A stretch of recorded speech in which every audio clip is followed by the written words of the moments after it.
আসসালামু আলাইকুম। Job circular download আপনাদের সবাইকে স্বাগত।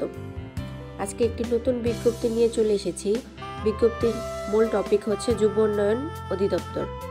তো চলুন দেখে আসি কি কি পদে কি কি নিয়োগ ছেড়েছে।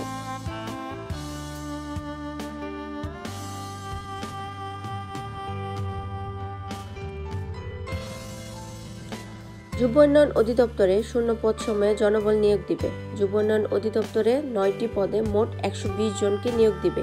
এই চাকরিতে সকল জেলার প্রার্থীরা আবেদন করতে পারবেন। পদের নাম হচ্ছে কম্পিউটার অপারেটর, পদ সংখ্যা হচ্ছে 2টি। 60 মুদ্রারক্ষিক কাম কম্পিউটার, পদ সংখ্যা 2টি। জুনিয়র প্রশিক্ষক, পদ সংখ্যা 8টি।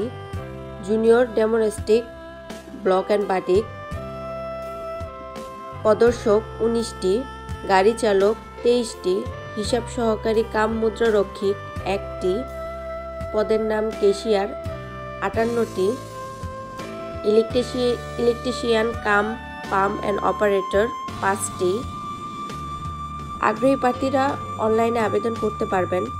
আবেদনের শুরুর সময় হচ্ছে 3 নভেম্বর 2024, শেষ সময় হচ্ছে 2 ডিসেম্বর 2024। আবেদনের লিঙ্ক ডেসক্রিপশন বক্সে দেওয়া থাকবে। ধন্যবাদ সবাইকে।